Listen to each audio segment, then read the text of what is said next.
Hello, hello, তোমরা কি শুনতে পাচ্ছ আমার কথা? জি স্যার, শোনা যাচ্ছে।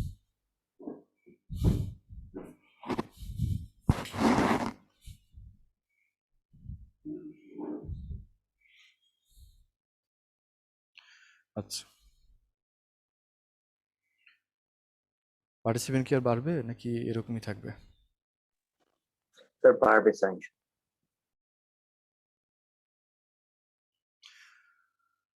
আচ্ছা, যাই হোক, শুরু করি।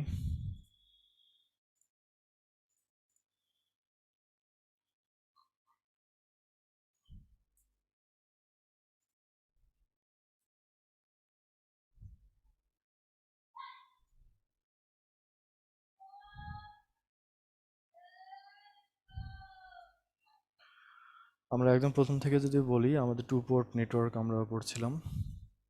টু পোর্ট নেটওয়ার্ক আমাদের এটা পড়ার পরে আমরা এখানে তারপরে ফিল্টারের মধ্যে আমরা এসেছি আর কি। তো টু পোর্ট নেটওয়ার্কের মধ্যে একটা কমন ছিল আমাদের, যে রেসিপ্রোকাল নেটওয়ার্ক। টু পোর্ট নেটওয়ার্কের মধ্যেই যেটা কি ছিল, যে একটা আমরা এখানে যে ভোল্টেজ এবং কারেন্ট যেটা আমরা দিব সেটা অ্যাপ্লাই করার কারণে আউটপুটে যে পরিমাণ তুমি ভোল্টেজ ড্রপ পাবে, মানে এখানে কারেন্ট যেটা দিব এই কারেন্টের জন্য আউটপুটে যে পরিমাণ ড্রপ হবে, আউটপুট থেকে যদি একই পরিমাণ কারেন্ট দেওয়া হয় তাহলে ইনপুটে যদি একই পরিমাণ ড্রপ পাওয়া যায়, তাহলে এই ধরনের নেটওয়ার্ক আমরা রেসিপ্রোকাল নেটওয়ার্ক বলেছিলাম। এবং কীভাবে এটা ফর্ম করে আমরা একটা এখানে এক্সাম্পল দেখেছি। তারপরে সিমেট্রিক্যাল নেটওয়ার্ক ছিল, যে আমাদের ইনপুট ইম্পিডেন্স এবং আউটপুট ইম্পিডেন্স যদি ম্যাচ করে যায় তাহলে এটা আমাদের সিমেট্রিক্যাল নেটওয়ার্ক। আরেকটু যদি ভালোভাবে বলা যায়, যে তোমার একটা টি সেকশন নেটওয়ার্ক যদি হয়, টি সেকশন নেটওয়ার্কের ছবি আমাদের আছে, তোমরা দেখেছো। আচ্ছা যাক, তো টি সেকশন নেটওয়ার্কের সিরিজ আর্ম, এই সিরিজ আর্ম মানে হলো যে উপরের দিকে যে আর্মগুলো থাকে এটা আমাদের সিরিজ আর্ম। এই সিরিজ আর্মগুলো যদি সমান সমান হয়, অথবা পাই সেকশন নেটওয়ার্কের এই যে শান্ট আর্ম, এটা একটা পাই সেকশন নেটওয়ার্ক, এটার শান্ট আর্ম হচ্ছে যে এটা এবং এটা, এগুলো যদি সমান সমান হয় তাহলে এটাকে আমরা সিমেট্রিক্যাল নেটওয়ার্ক বলি। এবং সিমেট্রিক্যাল নেটওয়ার্ক যদি এরকম হয় তাহলে এটার ইনপুট ইম্পিডেন্স এবং আউটপুট ইম্পিডেন্সও এক্ষেত্রে সমান হয়ে যায়। তো সমান হয়ে যে ইম্পিডেন্সটা হলো এটাকে আমরা আর একটা নাম দিই, যেটার নাম হয় ক্যারেক্টারিস্টিক ইম্পিডেন্স, যেটাকে আমরা বলি আর কি। তাহলে সিমেট্রিক্যাল নেটওয়ার্ক এটা হওয়ার কন্ডিশন হলো যে ইনপুট ইম্পিডেন্স এবং আউটপুট ইম্পিডেন্স সমান হবে, এবং সমান হয়ে যে ভ্যালুটা হচ্ছে, যে ভ্যালুটা যে সমান হচ্ছে ওই ভ্যালুটার আর একটা নাম হলো, সেটা হলো ক্যারেক্টারিস্টিক ইম্পিডেন্স ওই ফিল্টার সার্কিটটা বা টি সেকশন বা পাই সেকশন নেটওয়ার্কের।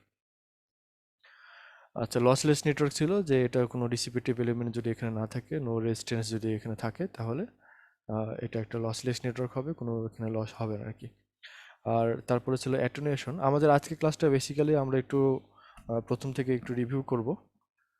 আমাদের গত ক্লাসে আমি অসুস্থ থাকার কারণে একটু হয়নি আর কি, বেশি আমি ডিটেলসে ওটা ক্যালকুলেশনটা করে দিইনি, করে দিতে পারিনি আর কি। তো ওটা আজকে আমরা একটু ডিটেলসে করবো আর কি, স্টেপ বাই স্টেপ, কোনো প্রবলেম যেন না হয়। তো যাই হোক, আমরা বোর্ডে করবো না, আমরা এখানে যেহেতু করেছি একবার, এখানে আমরা জাস্ট রিভিউটা করব। অ্যাটেনুয়েশন যেটা ছিল, অ্যাটেনুয়েশন হচ্ছে আমাদের মূলত কোনো একটা ওয়েভ হোক বা কোনো একটা সিগন্যাল হোক, এটার অ্যাম্পলিটিউড এটা চেঞ্জ হয়, মানে কমে যাওয়া আর কি।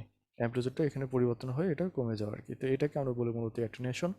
এবং অ্যাটেনুয়েশনের একটা ইয়ে আছে, ফর্মুলা আছে। সেই ফর্মুলাটা হচ্ছে আমরা এখানে যেটা দেখতে পাচ্ছি, অ্যাটেনুয়েশন ইকুয়ালস 10 লগ। এটা ডেসিবেল ইউনিটে মাপা হয়।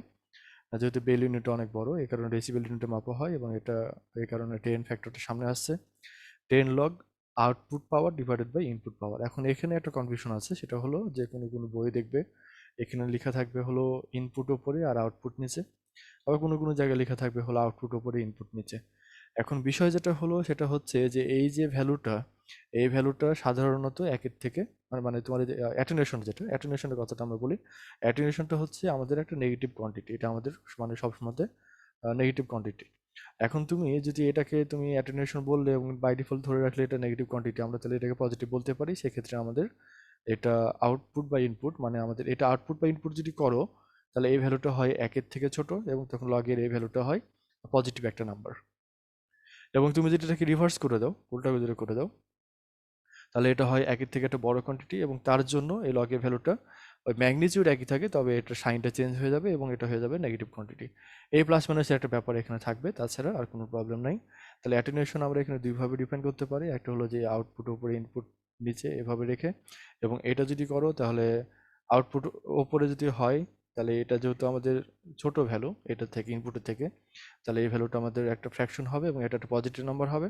তখন আমরা বলবো যে অ্যাটেনুয়েশন হলো এত, কিন্তু এটার ভ্যালু হলো মানে সামথিং, ধরো যেটা পজিটিভ 10 ডেসিবেল যদি হয় বা সামথিং 15 ডেসিবেল যদি হয়, তাহলে আমরা এটা বলবো এটার আসল ভ্যালুটা হচ্ছে -15 ডেসিবেল। আর তুমি যদি এই ঝামেলা এড়াতে চাও, তাহলে আগে তুমি এখানে ইনপুট বাই আউটপুট করে দাও, তাহলে এটার রেজাল্ট বাই ডিফল্ট ওই -15 ডেসিবেলই আসবে। এটাই আর কি, এটা একটু ক্লিয়ার করলাম কনফিউশনটা। আর এখানে এটা যখন পাওয়ার বলছো, পাওয়ারের সাথে আমাদের ভোল্টেজের একটা রিলেশন আমরা জানি যে P equals to V square I R V square R, এটা তোমরা জানো। তাহলে ওই ভ্যালুটা যদি এখানে বসাও, মানে এখানে যদি ভি স্কোয়ার ছিল, ওটাকে স্কোয়ারটা একবারে কমভাবে নিয়ে এটা আগে আসলে পরে এখানে 20 লগ এটা হয় আর কি। তার মানে এখানে 20টা আসছে শুধুমাত্র যখন আমরা এখানে ভোল্টেজের একটা রেশিও রাখবো, তখন 20, আর পাওয়ারের রেশিও রাখলে অথবা পাওয়ার মানে পাওয়ারের রেশিও, এটাই আমরা বলি, পাওয়ারের রেশিও রাখলে পরে আমাদের এখানে এটা জাস্ট 10 লগ এটা যা ছিল তাই থাকবে আর কি। তারপর হচ্ছে কাট অফ ফ্রিকোয়েন্সি। আমি একটু হয়তো ফার্স্ট আগাচ্ছি, তোমাদের কোনো প্রবলেম হলে আমাকে একটু বলবে। ফার্স্ট আগানো দরকার আজকে, কারণ এগুলো রিভিউ হয়েছে এর আগেও, আবারও এখন আজকে চলছে। কাট অফ ফ্রিকোয়েন্সি হচ্ছে আমাদের কোনো একটা ফ্রিকোয়েন্সি রেসপন্স কার্ভের ম্যাক্সিমাম যে পাওয়ারটা ট্রান্সফার হচ্ছে, সেই পাওয়ারটা হাফ যে পয়েন্টে হয়, সেই পয়েন্টের ফ্রিকোয়েন্সিগুলোকে আমরা বলি কাট অফ ফ্রিকোয়েন্সি, সোজা কথা বলতে পারে। এটা আমাদের ম্যাক্সিমাম পাওয়ারের ভ্যালুটা যদি হয় এখানে, এটাকে পাওয়ার যদি আমরা হাফ করি, তাহলে এটা এরকম একটা পজিশনে হয়। এবং এটা এটা যখন এখানে নামছে, এটাকে তুমি এই ভ্যালুটা পাওয়ার হাফ হবে যখন আমাদের গেইনটা -3 ডেসিবেলে নেমে আসবে। -3 ডেসিবেল উপর থেকে যদি তুমি এখানে পর্যন্ত যদি ইয়া করো, এই পর্যন্ত যদি আমাদের অ্যাটেনুয়েশন হয়, তাহলে আমাদের পাওয়ারটা হাফ হয়ে যায়। তো এটা নিয়ে কথা আমরা বলেছি, এই কারণে আমাদের মূলত এটা আহ, মানে এই পর্যন্ত পাওয়ারটা হাফ হবে, এবং এখানকার যে কারেসপন্ডিং ফ্রিকোয়েন্সি, যেটা ফ্রিকোয়েন্সি রেসপন্স কার্ভের কারেসপন্ডিং এই পয়েন্টের ফ্রিকোয়েন্সি এবং এই পয়েন্টের ফ্রিকোয়েন্সি, এটা হচ্ছে আমাদের কাট অফ ফ্রিকোয়েন্সি। এবং এই হচ্ছে আমাদের লোয়ার কাট অফ ফ্রিকোয়েন্সি, এটা আমাদের আপার কাট অফ ফ্রিকোয়েন্সি। এটা নিয়ে আরও ডিটেলস আমরা পরে আলোচনা করব সামনে, কাট অফ ফ্রিকোয়েন্সি নিয়ে যখন ফিল্টারের কথাগুলো আসবে। তারপর হচ্ছে ক্যারেক্টারিস্টিক ইম্পিডেন্স, সেটা অলরেডি বলেছি যে আমাদের ইনপুট ইম্পিডেন্স এবং আউটপুট ইম্পিডেন্স যখন ম্যাচ করে, এবং ম্যাচ করে যে ইম্পিডেন্সটা, সেটাকে আমরা বলি মূলত cut off, sorry, characteristic impedance. Image impedance হলো তুমি ইনপুট থেকে যে ইম্পিডেন্সটা দেখছো, এটা ইনপুটের ইমেজ ইম্পিডেন্স, এবং আউটপুট থেকে দেখা যে ইম্পিডেন্সটা, সেটা হলো আউটপুটের ইমেজ ইম্পিডেন্স। মানে ওই ইম্পিডেন্সটার আর একটা ইমেজ ইম্পিডেন্স নামে এটাকে বলা হয়ে থাকে। প্রোপাগেশন কনস্ট্যান্ট, এটার কতগুলো নাম আছে। একটা হচ্ছে ট্রান্সমিশন ফাংশন, অথবা প্রোপাগেশন ফাংশন, অথবা ট্রান্সমিশন প্যারামিটার, বেশ কয়েকটা নামে এটা পরিচিত, তবে সব থেকে বেশি চিনবে এটা হলো প্রোপাগেশন কনস্ট্যান্ট নামে। এবং সেই প্রোপাগেশন কনস্ট্যান্টকে আমরা সাধারণত গামা দিয়ে লিখি, প্রায় সব বইয়ে এটা গামা দিয়ে লিখেছে। তো গামা যে প্রোপাগেশন কনস্ট্যান্ট, এটাকে আমরা এভাবে ডিফাইন করতে পারি যে কোনো একটা সিগন্যালের যে অ্যামপ্লিটিউড, এটার ভ্যালু একদম ইনিশিয়ালি A0, এবং এক্স ডিস্টেন্স যাওয়ার পরে এটা অ্যামপ্লিটিউড হয়ে যায় AX। তাহলে এর যে রেশিও AX বাই মানে A0/AX, এটার যদি তুমি লগারিদম নাও, তাহলে যা পাবা সেটা হলো আমাদের মূলত এর প্রোপাগেশন কনস্ট্যান্ট গামা। এখন লগারিদমকে আমরা এদিকে না নিয়ে এটাকে এক্সপোনেনশিয়াল রেখেছি, এবং যেহেতু এটা এক্স দূরে, এই কারণে আমরা এটাকে গামা এক্স এভাবে রাখা হয়েছে আর কি। এখন তুমি যেটা ইউনিট ডিস্টেন্সে যদি এটাকে ডিফাইন করতে চাও, তাহলে এক্স এর ভ্যালু হয় 1, এবং এখানে A0/AN। এটা এখানে আমাদের কমনভাবে এটা বলা, যে কোনো রকমের সিগন্যালের জন্য এটা মূলত বলা, এটা যে কোনো ধরনের সিগন্যালের জন্য হতে পারে। আর আমাদের ফিল্টারের জন্য যদি বলি, তাহলে কোনো একটা সেকশন পার করার পরে এটা যে ভ্যালুটা দাঁড়াবে অ্যামপ্লিচিউডে, সেটা হবে এখানে AX বা A1 A2 A3 এরকমভাবে বলতে পারো, মানে কতগুলো সেকশন পার হলো, এবং এটার ইনিশিয়ালে যে অ্যামপ্লিচিউডটা ছিল সেটা হচ্ছে A0। তো এখানে আমাদের প্রোপাগেশন কনস্ট্যান্ট কোনটা? প্রোপাগেশন কনস্ট্যান্ট কিন্তু এই রেশিওটা না, প্রোপাগেশন কনস্ট্যান্ট হলো এই যে এখানে যে গামাটা আছে সেটা। এবং এটা কি করে পাওয়া যাবে? তুমি যদি এদিকে উভয় দিকে লন নাও, তাহলে এই প্রোপাগেশন কনস্ট্যান্টটা বের হয়ে আসবে। এবং প্রোপাগেশন কনস্ট্যান্টের যে ভ্যালু, এই গামাটা একটা কমপ্লেক্স কোয়ান্টিটি। কমপ্লেক্স কোয়ান্টিটি মানে তাহলে এখানে আমাদের একটা রিয়েল পার্ট থাকবে, একটা ইমাজিনারি পার্ট থাকবে। আমাদের রিয়েল পার্টের যে ভ্যালুটা, এটা হচ্ছে আমাদের আলফা, যেটাকে বলা হয় অ্যাটেনুয়েশন কনস্ট্যান্ট। আমরা অ্যাটেনুয়েশন সম্পর্কে আগে যেটা বললাম সেই অ্যাটেনুয়েশন, এবং ওটা একটা কনস্ট্যান্ট হিসাবে পরিচিত, সেটা হলো পার ইউনিট ডিস্টেন্সে যে পরিমাণ অ্যাটেনুয়েশন হয় সেটা হচ্ছে অ্যাটেনুয়েশন কনস্ট্যান্ট আলফা।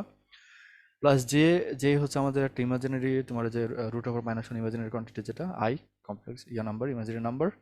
এবং বিটা হচ্ছে আমাদের মূলত ফেজ কনস্ট্যান্ট, এই অ্যাটেনুয়েশন কনস্ট্যান্টের মতোই আর একটা কনস্ট্যান্ট, যেটাকে আমরা বলি ফেজ কনস্ট্যান্ট। এখন এই প্রোপাগেশন কনস্ট্যান্টটা টোটালি যেটা মিন করে সেটা হলো যে কোনো একটা সিগন্যাল যদি কোনো ফিল্টারের মধ্যে দিয়ে বা কোনো মিডিয়ামের মধ্যে দিয়ে পাস করে, তাহলে এটার কি কি চেঞ্জ হয়, এই সিগন্যালটা কি কি চেঞ্জ হয় সেটা ডিফাইন করে। এখন হতে পারে সিগন্যালের অ্যামপ্লিটিউড চেঞ্জ হলো, এটা এটা আমরা ডিফাইন করতে পারবো হলো আলফা দিয়ে। এমনকি হতে পারে সিগন্যালের ফেজ চেঞ্জ হলো, সেটা আমরা ডিফাইন করবো হলো বিটা দিয়ে।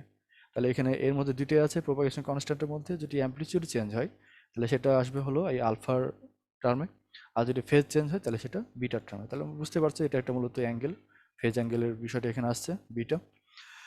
তাহলে এই আলফা এবং বিটা এটাকে আমরা এভাবে ইয়ে করতে পারি। তোমার এটা তো আগে বলাই হলো যে A0/AX ইকুয়ালস টু e⁻α(x)। এখানে এটা কখন লিখতে পারবো? যদি আমাদের এই বিটাটা 0 যদি হয়, এটা পিওরলি শুধু অ্যামপ্লিটিউডের চেঞ্জ যদি হয়, তাহলে এখানে এটার ভ্যালুটা 0, তখন এখানে গামার জায়গাতে আমরা শুধু আলফা বসাতে পারি, এবং সেভাবেই এই ফর্মুলাটা আসলো আর কি, A0/AX ইকুয়ালস টু e⁻α(x)।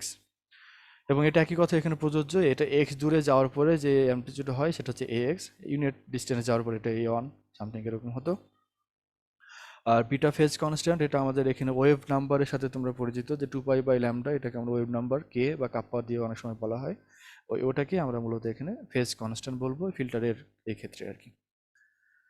এই ফেজ কনস্ট্যান্টে নিয়ে আমরা আরও কিছু ডিফাইন করব সামনে আমাদের পরবর্তী সেকশনগুলো নিয়ে।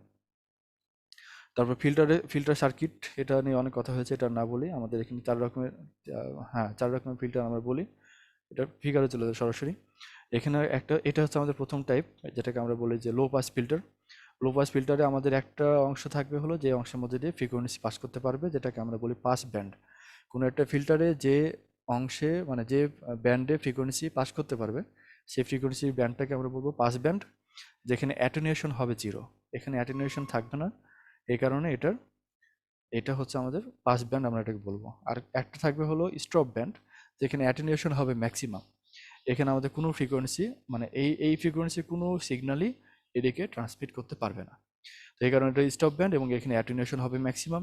তো এই পাস ব্যান্ড এবং স্টপ ব্যান্ড এটাকে তোমার এটার যে বাউন্ডারিটা, এটা হলো আমাদের একটা ফ্রিকোয়েন্সি, একটা মানে শার্প একটা ফ্রিকোয়েন্সি, যেটাকে বলা হয় কাট অফ ফ্রিকোয়েন্সি। এবং এটা একটা আইডিয়াল কার্ভ এরকম, কিন্তু প্র্যাকটিক্যালি এরকম হয় না, একটু কার্ভেচার এখানে থাকে। তো এই কার্ভেচারটা আমরা এখানে তাহলে কোন পয়েন্টে ডিফাইন করবো, সেটা হলো যে আবারও ম্যাক্সিমাম পাওয়ার থেকে, ম্যাক্সিমাম গেইন থেকে 3 ডেসিবেল যখন নামবে, তখনই এই পয়েন্টটা হলো আমাদের কাট অফ ফ্রিকোয়েন্সি হবে।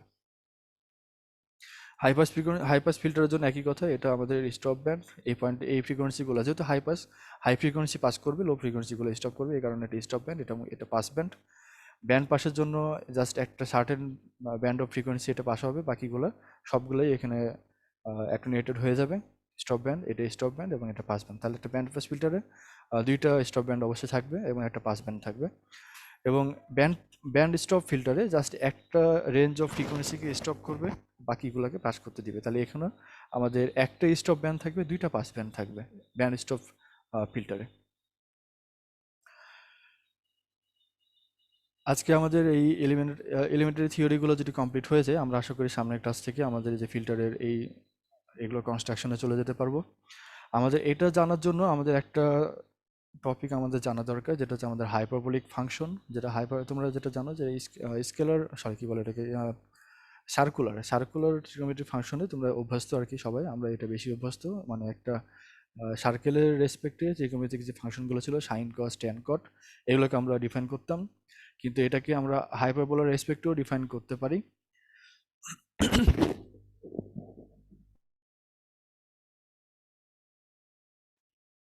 সরি। তো এই হাইপারবোলার রেসপেক্টে আমরা যেভাবে ডিফাইন করতে পারি সেটা হলো ঠিক এরকম একটা ফিগারে। এখানে তোমরা একটা ফিগার দেখতে পাচ্ছ, যে ফিগারটাতে দেখা যাচ্ছে যে একটা এরকম সার্কেল, এই সার্কেল এরকম ভাবে অ্যাঙ্গেলটা তৈরি হচ্ছে। মানে একটা আহ, কি বলে এটাকে, একটা লাইন যদি এরকম ভাবে এর সাথে রোটেট করে একটা ফিক্সড অরিজিনের রেসপেক্টে, তাহলে এরকম ভাবে একটা সার্কেল তৈরি হবে। এবং এখানে তুমি বিভিন্ন অ্যাঙ্গেলগুলো এখানে পাবে, এই যেটাকে আমরা রিয়েল অ্যাঙ্গেল বলি। কোনো প্রবলেম হচ্ছে? তোমরা কি শুনতে পাচ্ছ? জি স্যার। আচ্ছা, তাহলে এখানে যে অ্যাঙ্গেলটা তৈরি হচ্ছে এটা হচ্ছে আমাদের রিয়েল অ্যাঙ্গেল বলা হবে এটাকে। রেকর্ডিং কি হচ্ছে না হচ্ছে না? হচ্ছে স্যার। ওকে, তাহলে এটা হচ্ছে আমাদের রিয়েল অ্যাঙ্গেল। এবং এখানে এরকম একই রকম ভাবে এটা দেখো যে একটা সার্কেলের উপরে একটা পয়েন্ট এভাবে গেলে পরে আমাদের এখানে রিয়েল অ্যাঙ্গেলটা তৈরি হচ্ছে। তাহলে এই পয়েন্টের রেসপেক্টে যেটা একটা হাইপারবোলাকে ডিফাইন করা হয়, হাইপারবোলা যেটা ড্র করা হয়, তাহলে সেই হাইপারবোলা হচ্ছে এই যে এটা নীল কালারের যে হাইপারবোলাটা দেখছো, এরকম একটা হাইপারবোলা হবে। আমরা জানি যে হাইপারবোলার জন্য যে কন্ডিশনটা আঁকানো সেটা তোমরা জানো। তো এই হাইপারবোলার উপরে একটা পয়েন্ট যদি এরকমভাবে মুভ করে একই স্পিডে, এখানে যে স্পিডে যাচ্ছে ওই একই স্পিডে যদি এখানে এর উপরে মুভ করে, তাহলে আমাদের এর যে পজিশন ভেক্টরটা, এটা কিভাবে মুভ করে সেটা এরকমভাবে যে নীল কালারের যে কার্ভটা দেখছো, মানে স্ট্রেট লাইনটা, এটা দিয়ে দেখা যাচ্ছে।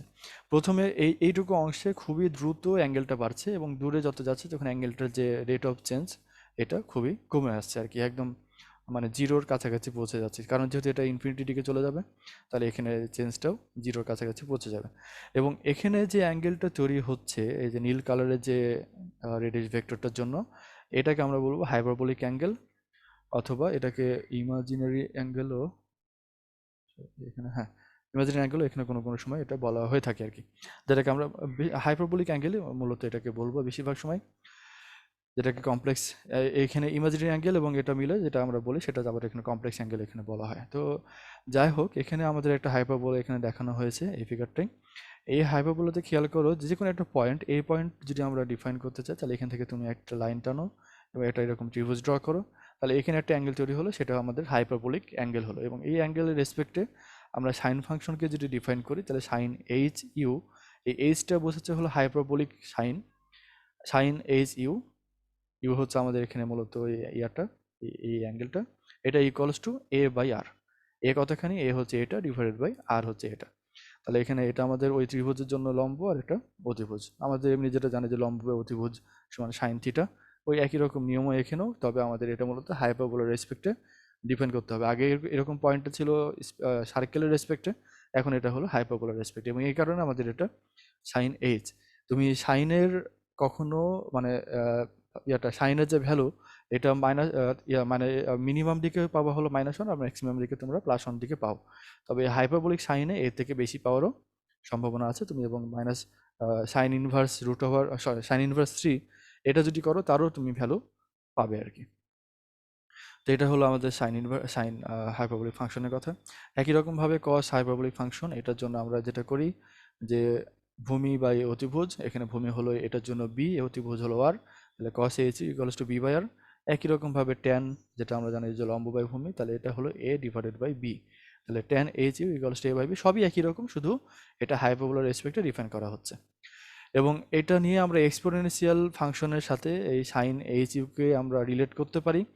এটা করার আগে আমরা আরেকটু দেখে আসি যে আমাদের এমনি সাইন ফাংশনকে আমরা কিভাবে এক্সপোনেনশিয়াল ফাংশনের সাথে ডিফাইন করতে পারি। এইটুকু অংশ যেটা দেখছো যে ইয়ে করে দিলাম, এই যে সাইন এক্স, এটা আমরা জানি, এটা আমরা অভ্যস্ত, এই সাইন এক্স এটা ইকুয়ালস আমরা লিখতে পারছি হলো e to the power j x minus e to the power minus j x divided by 2। এখন এই যে এইটা sine e to the power j x, এটা হলো আমাদের যদি ইউলার থিওরেম অনুযায়ী যদি এটাকে এক্সপ্যান্ড করো, এই দুটোকে যদি এক্সপ্যান্ড করা হয়, তাহলে দেখবা যে কসের টার্মটা কেটে যাবে এবং সাইনের টার্মটা শুধু এখানে থাকবে। এবং এরপরে যেটা হয় সেটা হচ্ছে সাইন এক্স এখানে থাকবে আর কি। একই রকমভাবে কসেরটা এভাবে ডিফাইন করা যায়, ট্যানেরটা এভাবে ডিফাইন করা যায়। তো এটা এই একই রকম নিয়মে আমরা সাইন ফাংশনের মতোই আমরা এটাকে হাইপারবোলিক সাইনটাকেও এক্সপোনেনশিয়াল ফাংশনের সাথে এটাকে রিলেট করতে পারি। তবে এটাতে আমাদের যে অপারেটর মানে আমাদের যে রুট ওভার মাইনাস ওয়ান মানে আমরা যে ইমাজিনারি নাম্বার যেটা আমরা ব্যবহার করি এটা এখানে থাকবে না, এটা directly e to the power u minus e to the power minus u. তাহলে সাইন হলে পরে এখানে মাইনাস থাকছে, কস হলে পরে এখানে প্লাস থাকছে, এবং ট্যান হলে পরে তো এটা রেশিও। আর আরেকটা হলো যে আমাদের এই ফর্মুলা এখন আমরা এটাকে আমরা প্রমাণ করতে পারি, তবে আমাদের এটা প্রমাণ করার দরকার এই কোর্সে নাই, তোমরা চাইলে এটা দেখতে পারো। তবে এটা আমাদের ব্যবহার করতে হবে যে সাইন এইচ ইউ এটা ইকুয়ালস টু যে এটা হয়, এটা আমাদের একটা ফর্মুলা হিসাবে আমরা এটাকে ব্যবহার করব, এটাও ব্যবহার করব আমরা।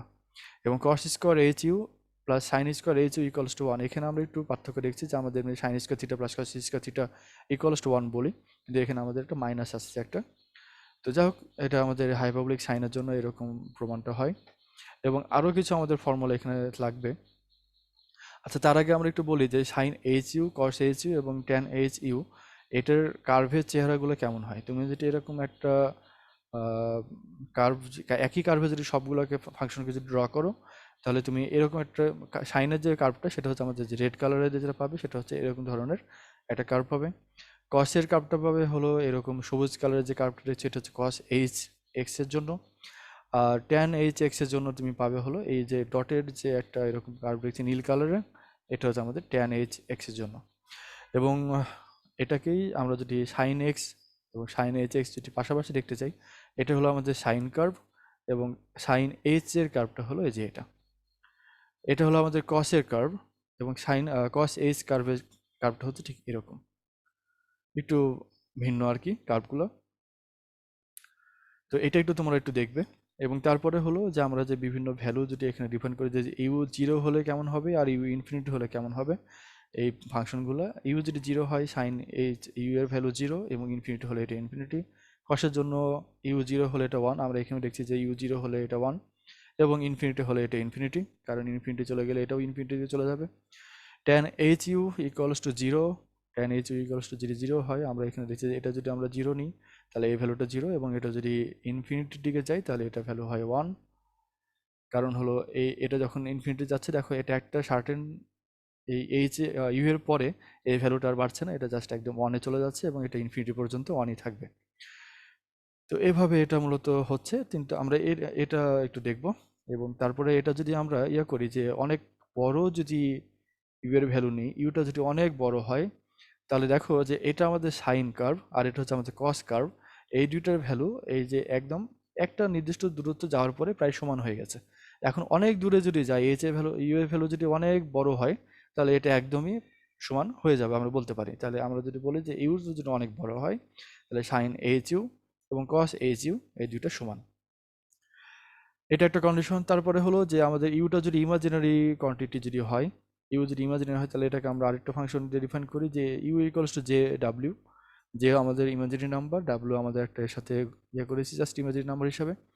তাহলে এই সাইন জে ওমেগা এটা সমান একই রকমভাবে আমরা ওখানে কি বলবো, তাহলে জে ওমেগা জায়গাতে sine e to the power j omega minus e to the power minus j omega.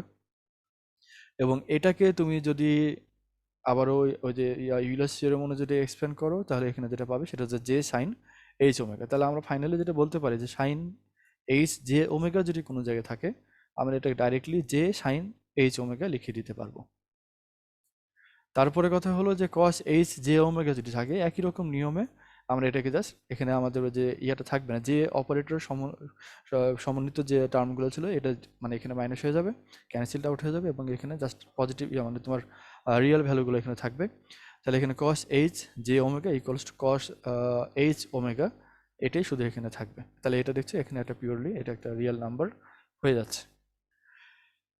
আর আর কিছু আমাদের ফাংশন দরকার হবে যোগ বিয়োগে, সেটা হলো যে sine h a plus j b, আমরা এখানে যেটা জে ওমেগা ছিল এটাকে আমরা সরি হ্যাঁ ইউ যেটা ছিল এটাকে যদি আমরা এই এ প্লাস জে বি আকারে যদি আমরা এটাকে লিখি, মানে কমপ্লেক্স নাম্বার হিসাবে যদি এটাকে আমরা লিখি ইমাজিনারি না বলে, তাহলে এ প্লাস জে বি আমরা যেরকমভাবে সাইন এ প্লাস বি ফর্মুলা যেটা লিখেছি সাইন এ কস বি প্লাস কস এ সাইন বি, একই রকম নিয়মে হবে, তবে এখানে শুধুমাত্র এইচ এর ব্যাপারটা থাকবে যে sine h a cos h b, b মানে হলো যে জে সহ আর কি, plus cos h a sine h B.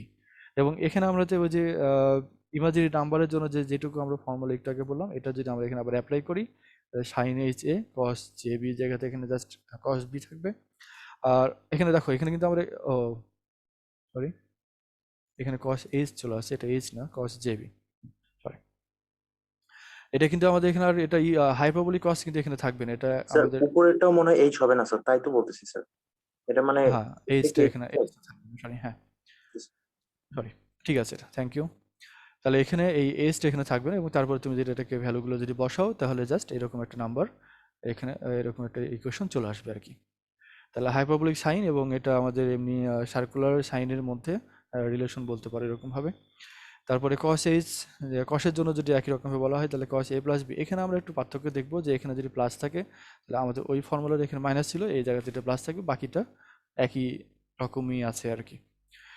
তো এইভাবে তোমরা এটা ফর্মুলাগুলো একটু মুখস্থ করে নিবে। আমাদের এই যে এ প্লাস বি এটা লাগবে, এটা লাগবে, এবং তারপরে উপরে যেটা আমাদের এক্সপোনেনশিয়াল দিয়ে নিয়েছিলাম, এই দুটো মূলত লাগবেই। এটা না করলেও চলবে আপাতত। আর নিচে যেগুলো করেছি এগুলোর মধ্যে আমাদের কিছু লাগবে আর কি, এটা তো তোমরা জানোই, এগুলো তো হলোই। তো আমাদের এই হচ্ছে হাইপারবোলিক ফাংশনের জন্য আমরা, মানে হাইপারবোলিক ফাংশনটা আমরা এইভাবে ব্যবহার করবো এই ফর্মুলাগুলো সামনে।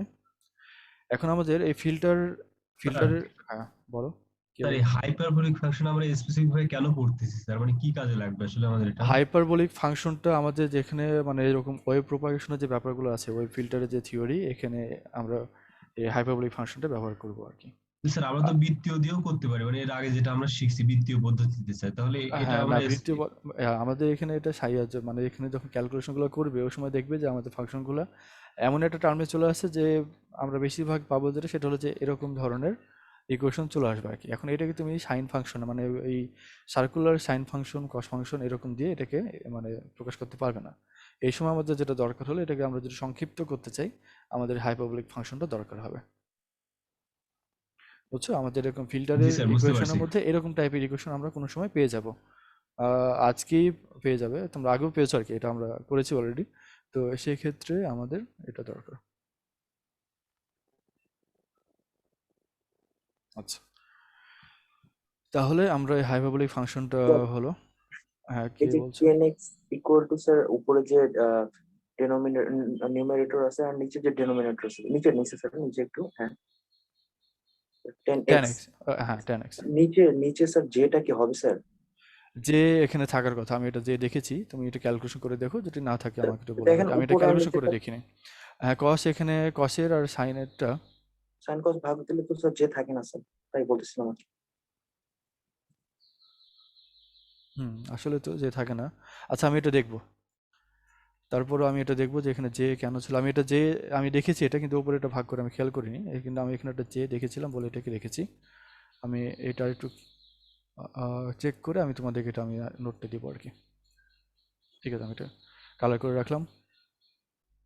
আচ্ছা, তারপর এলিমেন্টারি ফিল্টার থিওরি, এটা আমরা একটু পড়ি, এদিকে আর যদি কোনো কোশ্চেন না থাকে তোমাদের। আচ্ছা, নাই সম্ভবত। তাহলে আমাদের একটা এলিমেন্টারি ফিল্টার থিওরি, এখানে যেটা দেখছো এটা আমাদের একটা ল্যাডার নেটওয়ার্ক বলা হয়। মানে ল্যাডার মানে তো চিনো, মই যেটা আমরা বলি। একই রকমের স্ট্রাকচার এরকম যদি পরপর এরকমভাবে সাজানো হয়, এরকম ধরনের স্ট্রাকচারগুলোকে আমরা ল্যাডার নেটওয়ার্ক বলে থাকি। এবং এটা দেখছি যে অনেকগুলো পাই সেকশন বা অনেকগুলো টি সেকশনও তুমি বলতে পারো, এরকমভাবে একটার পর একটা এরকমভাবে সাজানো আছে। তো এটা সাজানোর কারণটা হলো যে আমাদের একটা সেকশন থাকলে ফিল্টার হিসাবে কাজ করে, তবে কিছু কিছু ওয়েভ তারপরও এর মধ্যে দিয়ে ট্রান্সমিট হয়ে যেতে পারে। আমরা যেটাকে মানে ট্রান্সমিট করতে চাচ্ছি না, কিন্তু তারপরে এটা হয়ে যেতে পারে। তো এটাকে অ্যাভয়েড করার জন্য আমরা এরকমভাবে মাল্টিপল নাম্বার অফ এরকম সেকশন ব্যবহার করি আর কি, যাতে করে আমাদের এই মানে পিউরিফিকেশনটা যাতে ভালো হয়। যত বেশি এরকম নেটওয়ার্ক ব্যবহার করবে, তত বেশি পিউরিফিকেশনটা ভালো হবে। এবং এই কারণে আমরা এরকমভাবে একটা নাম্বার দেখেছি। এটার মনে করো এরকম আগে আরও কিছু নাম্বার আছে, এরপরে আরও কিছু নাম্বার আছে। তো এর মাঝে আমাদের এই যে সেকশনটা, এর মধ্যে যে কারেন্টটা ফ্লো হচ্ছিল, সেই কারেন্টের ভ্যালুটা মনে করো IN-1, এটা আমাদের আই N-1তম মেশ এটা। এবং এর মধ্যে যে কারেন্ট এখানে ফ্লো হচ্ছে জেড অন ব্রাঞ্চের মধ্যে দিয়ে, এটার ভ্যালু হচ্ছে IN-1। একই রকমভাবে তারপরে এই জেড অন এই ব্রাঞ্চের মধ্যে দিয়ে যেটা যাবে সেই কারেন্টের ভ্যালু হচ্ছে IN, এবং এর পরেরটা দিয়ে যেটা যাবে সেটা হলো IN প্লাস 1।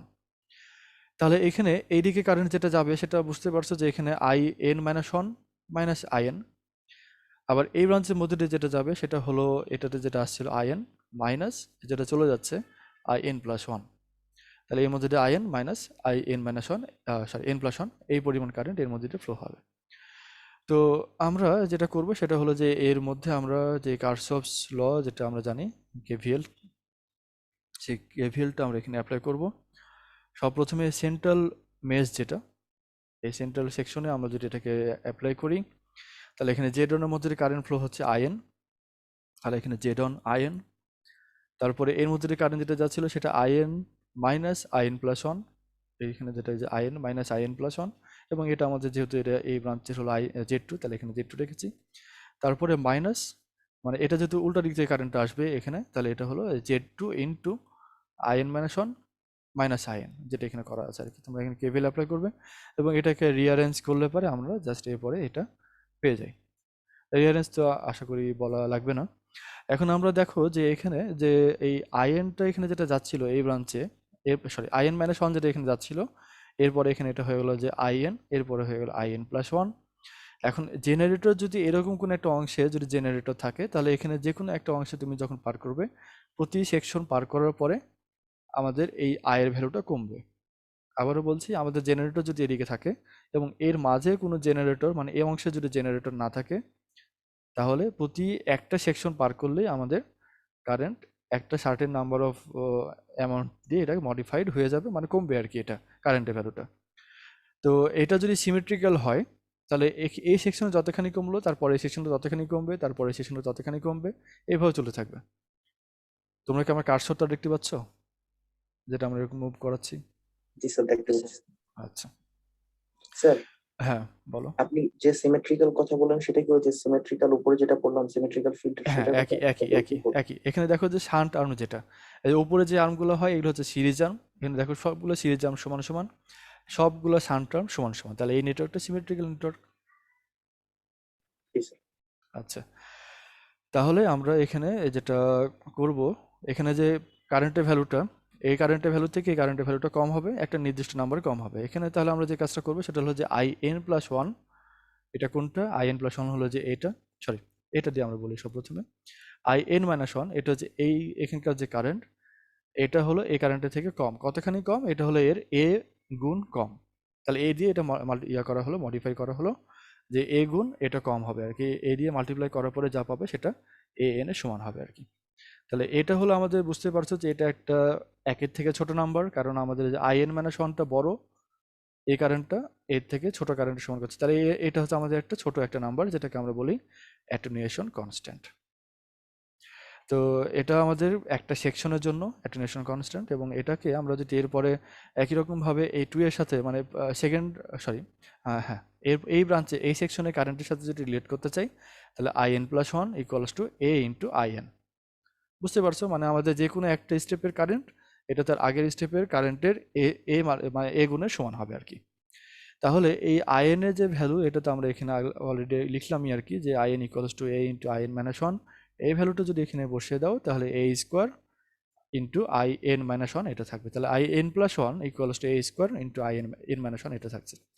এখন এই যে IN তারপরে যে IN প্লাস 1, এই দুইটা ভ্যালু যদি আমরা এখানে বসিয়ে দিই তাহলে এখানে শুধুমাত্র IN মাইনাস 1 এর টার্মে পুরো ইকুয়েশনটা লেখা হবে, এবং সেটাই আমরা করেছি যে IN মাইনাস 1 এর টার্মে পুরো ইকুয়েশনটা আমরা এরকমভাবে লিখলাম যাতে করে INটাকে আমরা ভ্যানিশ করে দিতে পারি, এবং এরপরে এটাকে দুইটিকে ভাগ করে আমরা এরকম করে নিলাম, তাহলে minus Z2 plus Z1 plus 2Z2 minus Z2 A square equals to 0।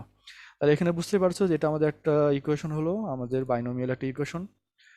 তো এর এর যে হবে তোমার কি বলে এটাকে রুট যেটা হবে, সেই রুটটা আমরা আবার এটাকে ডিসক্রিমিনেন্ট কেমন হবে সেটা দিয়ে আমরা এটাকে জানতে পারি যে রুটটা আসলে এটা কি রিয়েল হবে নাকি ইমাজিনারি হবে, এরকম আমরা ভ্যালুগুলো ডিফাইন করতে পারি, সেটা আমরা ডিফাইন করব।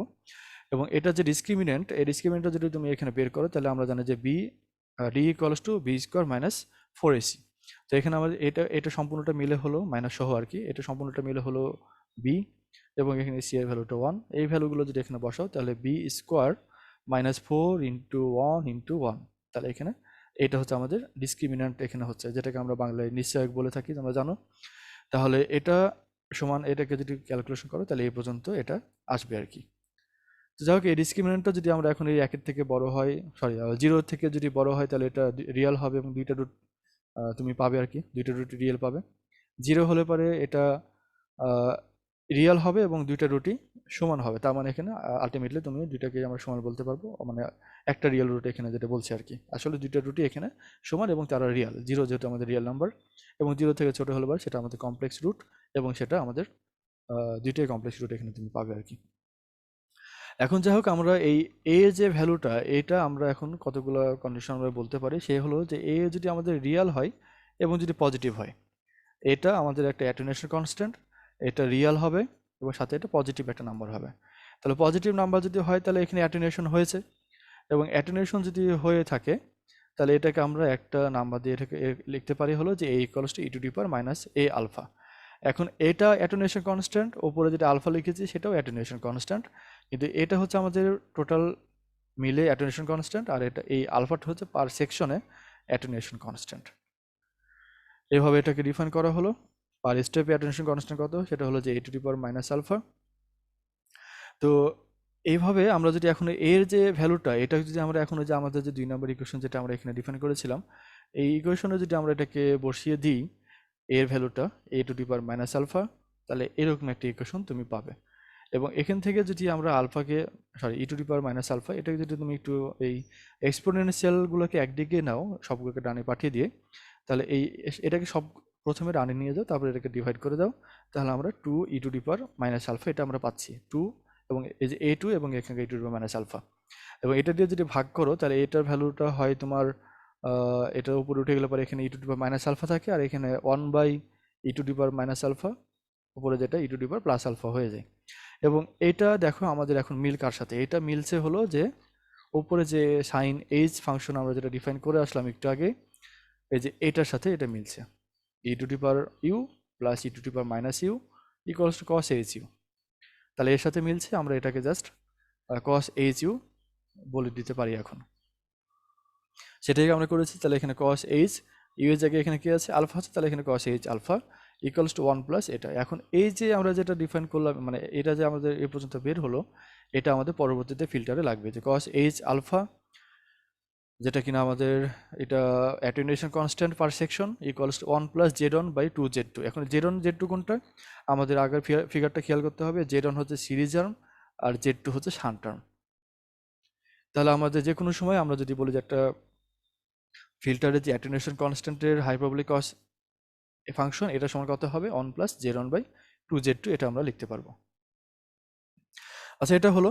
তারপরে আরেকটা কন্ডিশন হতে পারে যে এর যে ভ্যালুটা, এটা হতে পারে কমপ্লেক্স এবং তার মডুলাস ইউনিটি, মানে আমাদের যে এটা যে কমপ্লেক্স নাম্বার যে মডুলাস আমরা জানো আর কি, সেটা যদি ইউনিট হয়, 1 যদি হয়, তাহলে আমরা এই a ইকুয়ালস টু e⁻−j⁵ এটা আমরা বলতে পারি। এখন এটা দেখো, আগে যেটা ডিফাইন করেছিলাম এটা ছিল রিয়েল এবং পজিটিভ নাম্বার, এবং এটা যেহেতু অ্যাটেনুয়েশন, এই কারণে আমাদের এখানে একটা মাইনাস রেখেছি, এবং এই মাইনাস রাখার কারণে এটা যেহেতু রিয়েল, এটা মাইনাসে আর প্লাসে মাইনাসে থেকেছে, এবং এটা একটা রিয়েল বলে এখানে কোনো ইমাজিনারি নাম্বার নাই।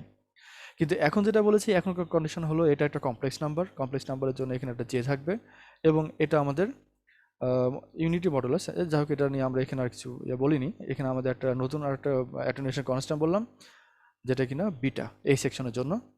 তো এই a ইকুয়ালস টু e⁻−j⁵, এই ভ্যালুটা যদি এখন ওই যে আগের যে 2 নম্বর ইকুয়েশন আমরা যেটা ডিফাইন করলাম, ডিরাইভ করেছিলাম, এটাতে যদি তুমি বসিয়ে দাও, তাহলে তুমি এরকম একটা ইকুয়েশন পাবে, এরকম একটা ইকুয়েশন পাবে e⁻−j2β। আসলে 2টা বামে রাখতে হয়, আমি কনফিউশন এড়ানোর জন্য 2টাকে পরে রেখেছি, যাতে তোমরা বুঝতে পারো যে আমরা এর ভ্যালুটা বসেছি। তারপরে -2 × e⁻−j⁵ ইকুয়ালস টু 0। তাহলে তুমি এটাকে আবার আগের মতো এক্সপোনেনশিয়ালগুলোকে বামে নিয়ে নাও এবং সবগুলোকে ডানে পাঠিয়ে দাও, তাহলে এরকম একটা নাম্বার হবে, এরকম একটা ইকুয়েশন হবে, এবং ইকুয়েশন থেকে তুমি e⁻j⁵ দিয়ে যদি একে ডিভাইড করো, তাহলে এখানে 2j⁵ ছিল, এটা একটা j⁵ থাকছে, এবং এটা 1/e⁻j⁵ সমান হলো e⁻+j⁵, এটা হয়ে গেল। এবং এটাও দেখো আগের সাথে আমাদের মিলছে কোনো একটা কিছুর সাথে। তাহলে এটা কার সাথে মিলছে, আমাদের এটা মিলছে হলো যে ত্রিকোণমিতিক ফাংশন, যেটা মানে সার্কুলার ত্রিকোণমিতিক ফাংশন যেটা ছিল এর সাথে মিলছে। এই যে এটার সাথে আমাদের মিলছে, e to the power j x plus e to the power minus j x equals to cos x.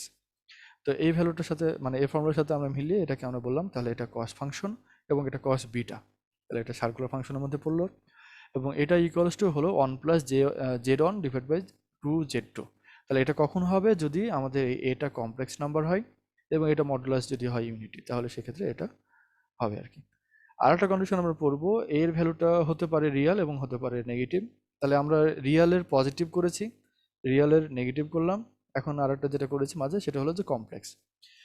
তো এটা কমপ্লেক্স করার কারণ হলো যে আমরা যে ফাংশনটা এতক্ষণ পর্যন্ত ডিফাইন করে আসছি, দেখো যে জেড ওয়ান এবং জেড টু, এই ইকুয়েশনটাই দেখো জেড ওয়ান এবং জেড টু। জেড ওয়ানটা হচ্ছে আমাদের ইম্পিডেন্স, ইম্পিডেন্সটা একটা কমপ্লেক্স কোয়ান্টিটি। তো কমপ্লেক্স কোয়ান্টিটি মানে বুঝতে পারছো, তাহলে এটা যে রেশিও এটা কিন্তু কমপ্লেক্স কোয়ান্টিটি হওয়ার একটা স্কোপ ছিল, তাই না? তো আমরা এখানে যে ইকুয়েশনটা ডিফাইন করছি মানে ইকুয়েশনটা এই পর্যন্ত যে আমরা ডিরাইভ করলাম এ পর্যন্ত, এগুলোর মধ্যে ধরে নিয়েছি যে এটা একটা জাস্ট নাম্বার, একটা রিয়েল ভ্যালু।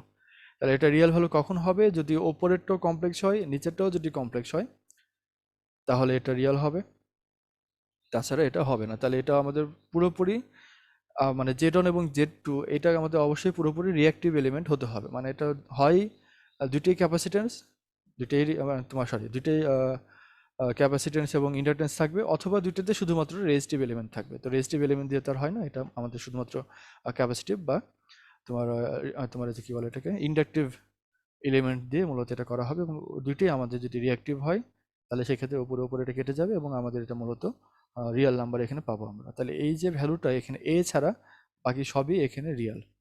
এখন এটাই আমাদের একটা স্কোপ রেখেছে। এখন এটা যে হবে না তা না, তবে আমরা আমাদের যে কন্ডিশনটা এটা আমরা এইটুকু সীমার মধ্যে এটাকে সীমাবদ্ধ রাখবো। আমাদের ডিরাইভেশন যেটা করছি এর মধ্যে Z one by Z two বা Z one by two Z two যেটাই বলো, এই যে ভ্যালুটা এটা রিয়েল হবে এই কেসের মধ্যে আমরা সীমাবদ্ধ থাকবো আর কি।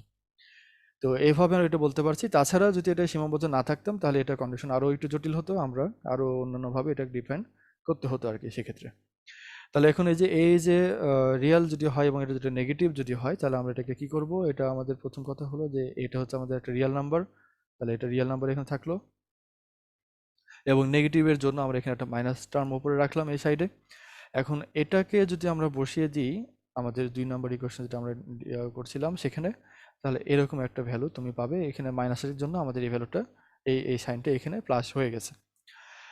এখন এটাকে এক্সপোনেন্ট ফাংশনগুলো সবগুলো বামে রেখে সবগুলোকে ডানে পাঠিয়ে দাও, বাকিগুলোকে সরি এখানে একটা মাইনাস থেকে গেছে, ও না ঠিক আছে এ মাইনাস থাকবে, ঠিক আছে এটা থাকবে। এবং এটাকে তুমি যে পরের ইকুয়েশন এটাকে যদি বামে নিয়ে নিই তাহলে এরকম একটা ভ্যালু থাকছে। এবং এটার যে ফর্মুলা সেটা তুমি আগে ইউজ করলে সেটা হচ্ছে কস এইচ ইউ হাইপারবোলিক কস ফাংশন, এরকমভাবে হবে এবং একটা মাইনাস এখানে বামে থাকছে। তাহলে এটা কখন হবে, যে এটা যদি রিয়াল হয় এবং নেগেটিভ যদি হয় তাহলে এরকম থাকবে, এবং আদারওয়াইজ এটা অন্যান্য ইয়েগুলোর মধ্যে হবে আর কি। তো আমরা এগুলো পরে ব্যবহার করব যে কস বিটা সমান যেটা হয় সাইন কস আলফা যে এটা সমান এটা হয়, আমরা এই ইকুয়েশনগুলো পরবর্তীতে ব্যবহার করব, তখন আমাদের এগুলো আর ডিরাইভেশন করা লাগবে না। তোমাদের এটা মনে রাখতে হবে ফর্মুলার মতো করে, এটা মনে রাখতে হবে আর কি। তো যাই হোক আমরা এর পরের টার্মে যাই, পরের ইকুয়েশনে বা পরের টপিকে যাই। তোমরা একটু 1 মিনিট হোল্ড করবে, আমি একটু আসছি।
দুঃখিত, একটু ইন্টারাপশন হলো।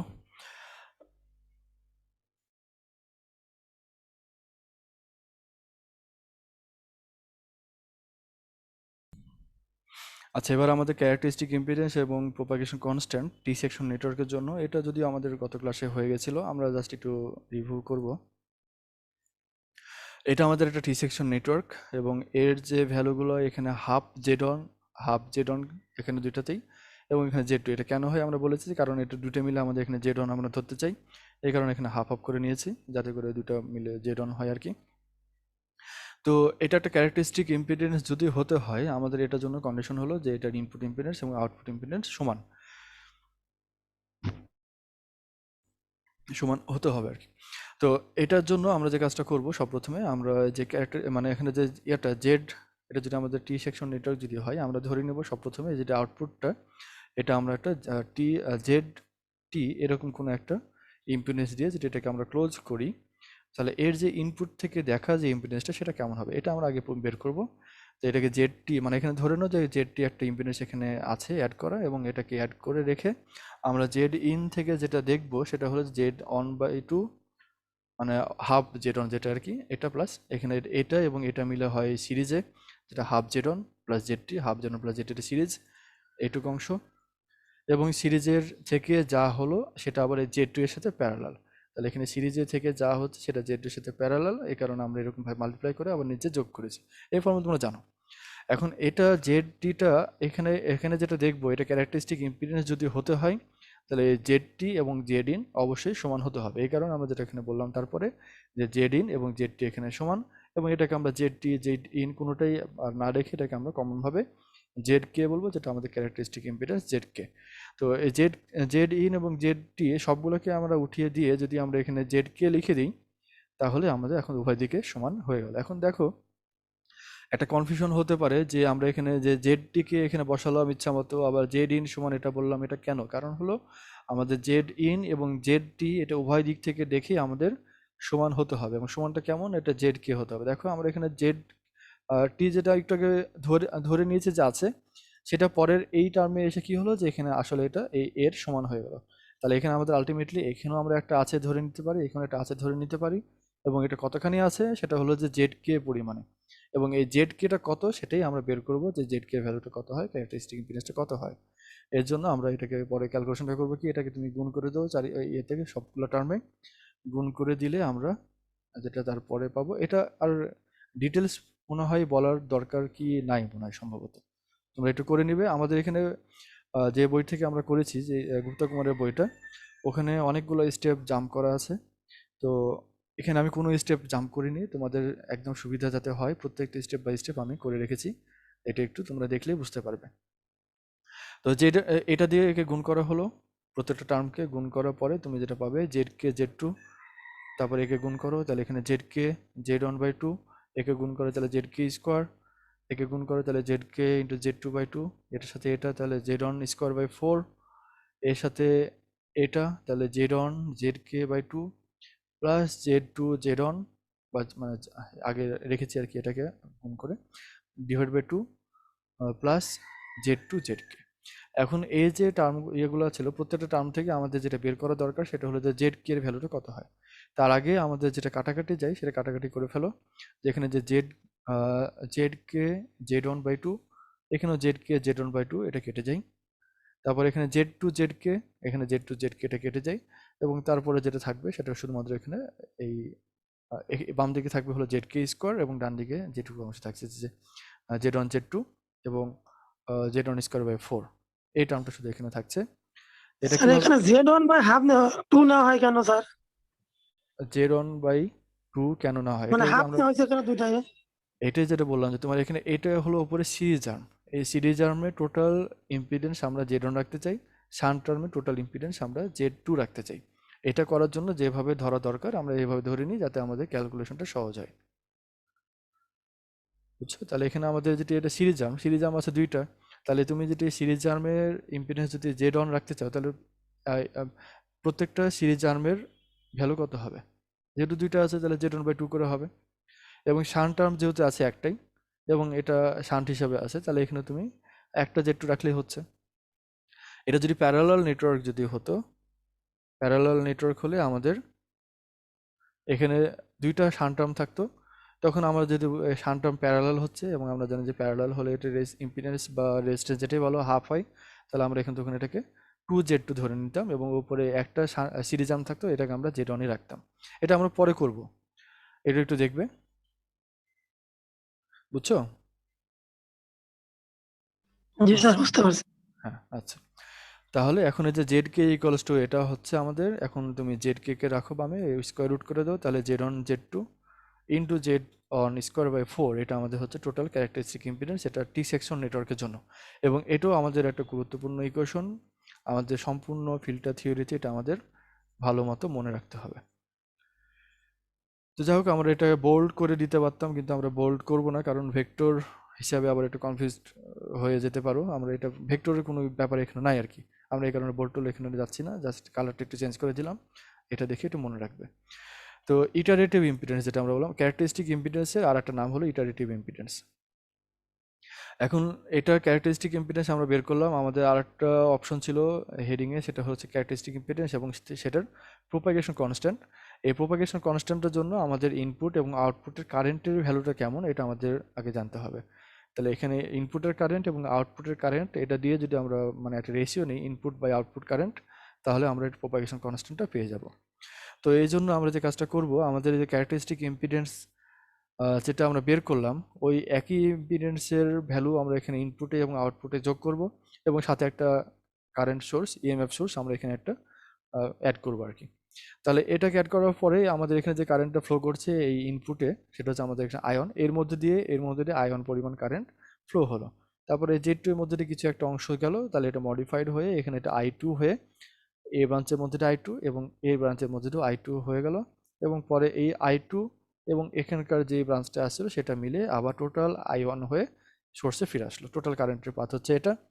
এবং তুমি এটার সেকশন 2 মেশ 2 এ তুমি যদি এটার কারশফস ভোল্টেজ ল KVL যেটি এখানে অ্যাপ্লাই করো, তাহলে যেটা পাবে, এই ব্রাঞ্চের মধ্যে দিয়ে আমাদের I2 কারেন্ট ফ্লো হচ্ছিল, তাহলে Z1/2 ইন্টু I2, এই যে I2 Z1/2, তারপরে এটা একই দিকে কারেন্ট ফ্লো, তাহলে এটা প্লাস I2 ZK, তারপরে এখান থেকে আসার সময় তুমি দেখবে অপোজিট কারেন্ট ফ্লো হচ্ছে, তাহলে এটা রিভার্স ডিরেকশন, তাহলে এখানে কারেন্টের ভ্যালুটা হচ্ছে আয়ন মাইনাস I2, তাহলে ion minus I2 into Z2 equals to 0, কারণ এই মেসের মধ্যে কোনো ইএমএফ সোর্স নাই, এই কারণে এটা 0। এখন এটাকে তুমি রিঅ্যারেঞ্জ করে শুধু I2 এর আয়ন এবং I2 এর একটা রেশিও এখান থেকে শুধু নিয়ে আসতে হবে আর কি তোমাকে। তো আমাদের এখানে আয়ন এবং I2 এর রেশিও আমরা নিয়ে আসতে পারি কিনা, আমাদের এখানে দেখো আয়ন এবং I2 ছাড়া আর অন্য কোনো কিছু নাই, তাহলে আমরা এটাকে রিঅ্যারেঞ্জ করে, একটা ইকুয়েশনকে রিঅ্যারেঞ্জ করে আমরা আয়ন এবং I2 এর রেশিও নিয়ে চলে আসতে পারি। তো I2 গুলোকে একদিকে নাও, আয়নগুলোকে একদিকে নাও, তারপর কমন নিয়ে এটাকে রেশিও করো, তাহলে I one by I2 equals to Z1/2 plus ZK plus Z2 divide by Z2, তাহলে এটা আমাদের হচ্ছে আমাদের প্রোপাগেশন কনস্ট্যান্ট, মানে এটার লগারিদম আর কি। তাহলে এটা ইকুয়ালস টু আমরা বলতে পারি হলো e⁻গামা, তাহলে e⁻গামা ইকুয়ালস টু এখানে যেটা আমরা বললাম এটা সম্পূর্ণটা মিলে হলো e⁻গামা। তাহলে e⁻গামা সমান যদি এটা হয়, আমরা আরেকটা কাজ করতে পারি, এটা সংক্ষেপ করে নেওয়ার জন্য Z2 দিয়ে ভাগ করে দাও, তাহলে Z1/2Z2 প্লাস ZK/Z2 প্লাস 1, তাই না? তাহলে এটাকে আমরা একটু রিঅ্যারেঞ্জ করেছি 1 প্লাস Z1/2Z2 প্লাস এটা। এখন এই প্রোপাগেশন কনস্ট্যান্টটি আমরা যদি পিওরলি চাই, তাহলে গামা ইকুয়ালস টু উভয় দিকে লন নিয়ে নাও, তাহলে এই জিনিসটা পাবে, এটা হচ্ছে আমাদের প্রোপাগেশন কনস্ট্যান্ট গামা। এখন এই গামাটা যেভাবে হলো, আমরা এটাকে যেটা করতে পারি, এটা ইনভার্স যদি আমরা নিই, তাহলে যেটা করবো এখানে gamma to the power minus gamma equals to 1 by এখানে যেটা ছিল এই জিনিসটা আমরা নিচে পাঠিয়ে দিলাম, এবং এটা যদি ওপরে নিয়েছে তাহলে এটা ইনভার্স হলো। এখন এই যে ZK/Z2 এটাকে বাকি রেখে, মানে ক্যারেক্টারিস্টিক ইম্পিডেন্সটাকে বাদ রেখে যেটুকু অংশ থাকে এটাকে ধরো A আর বাকিটাকে ধরো B, তাহলে A প্লাস B ইনভার্স, এটাকে তুমি যদি করো, এক্সপ্যান্ড যদি করো, তাহলে A minus B plus something এরকমভাবে আরও হায়ার অর্ডার টার্মগুলো আসতে থাকবে। তো এই হায়ার অর্ডার টার্মগুলো আমাদের যেহেতু ছোট, আমরা এটাকে নেগলেক্ট করতে পারি, এবং এটা ইকুইভ্যালেন্টলি বলতে পারি যে e⁻গামা ইকুয়ালস টু 1 প্লাস এটা মাইনাস এটা, বুঝছো? এখন এই যে e⁻গামা সমান এটা এবং e+গামা সমান এটা, আমরা দুইটা ইকুয়েশন পেলাম, 3 নম্বর 4 নম্বর ইকুয়েশন নাম দিলাম, এবং এটা দিয়ে একটা আরেকটাকে যদি আমরা যোগ করে 2 দিয়ে ভাগ করি, এটাকে আমরা যোগ করবো এবং 2 দিয়ে যদি ভাগ করি তাহলে কি দাঁড়ায়, e to the power plus gamma plus e to the power minus gamma divided by 2 equals to এটাকে যদি যোগ বিয়োগ করো তাহলে এখান থেকে যেটা পাবে 1 plus z one by 2z2 এটা থাকবে। এবং বাম দিকে এটার ভ্যালুটা হয় যেটা আমাদের cos h গামা। এখন এটা যোগ বিয়োগ কেন করলাম আর এটাকে ইনভার্স কেন করলাম, সেটা হলো যে আমরা এরকম একটা ফর্মেটে নিয়ে আসতে চাই। এই কারণে আগে e to the power minus gamma নিয়ে আসলাম, তারপরে এটাকে আমরা দুইটাকে যোগ করে আবারও 2 দিয়ে এটাকে ভাগ করলাম। এটাই হলো আমাদের কারণ, যাতে আমরা এটাকে cos h গামা এরকম একটা অর্ডার কি বলে এটাকে, এরকম একটা শেপে যেন নিয়ে আসতে পারি আর কি। তো যাই হোক, তাহলে এটা আমাদের যদি যোগ করে 2টা ভাগ করি তাহলে এটা এরকম হয়, এবং একই রকমভাবে তুমি যদি এখানে যোগে থেকে বিয়োগ করতে পারতে তাহলে আমরা সাইন ফাংশনটা নিতে পারতাম, এবং এটাই করা হলো পরে। এটাকে 2টাকে বিয়োগ করো, বিয়োগ করে 2 দিয়ে ভাগ করো, তাহলে তুমি এটার সাইন এজ গামা ফাংশনটা পাবে, এবং এটা সমান হয় zk/2। এটা সমান zk/2। একদম সব ডিটেলস স্টেপ বাই স্টেপ করা আছে, তোমরা একটু দেখবে, কোনো প্রবলেম হবে না, জাস্ট একটু সময় তোমরা দিলেই এটা বুঝে যাবে আর কি। তাহলে cos h গামা সমান এটা এবং sin h গামা সমান এটা আমরা বললাম, এবং এটা আমরা পরবর্তীতে ব্যবহার করব ফিল্টার কনস্ট্রাকশনের সময়। তারপরে characteristic impedance and propagation constant for pi section, একই রকম নিয়ম। আমরা এটার জন্য যে কাজটা করি, যেটা পাই সেকশন নেটওয়ার্ক, যেহেতু এটা পাই সেকশন নেটওয়ার্কে একটা জেড পাই একটা ইম্পিডেন্স দিয়ে এটার আউটপুটকে আমরা টার্মিনেট করি। এটাকে টার্মিনেট করা মানে হলো এটাকে ক্লোজ করে দেওয়া। ক্লোজ করবো কি দিয়ে, জেড পাই একটা ইম্পিডেন্স দিয়ে। তাহলে জেড পাই ইম্পিডেন্স দিয়ে যদি একে টার্মিনেট করা হয় তাহলে জেড পাই এবং 2z2 এটা পরস্পর প্যারালালে থাকলো, এবং প্যারালালে হয়ে যাওয়া হয় এটা জেড ওয়ানের সাথে সিরিজে, এবং এটা প্যারালাল এবং সিরিজ হয়ে যাওয়া হয় এটা আবার এই জেড2 এর সাথে প্যারালালে। এবং এটাকে তুমি যদি Z in total impedance input ইম্পিডেন্সটা যদি জানতে চাও আগের মতো নিয়মে, তাহলে জেড ইন ইকুয়ালস টু আমরা এটা বলতে পারি। তাহলে প্যারালাল কে সিরিজ কে হচ্ছে, সরি আগে প্যারালালে এই একদম ছোট ব্রাঞ্চ যদি আমরা নিই তাহলে এটা হচ্ছে আমাদের z2 ইন্টু এটা, তাহলে এই দুটো প্যারালাল হলো, এটা হচ্ছে আমাদের 2z2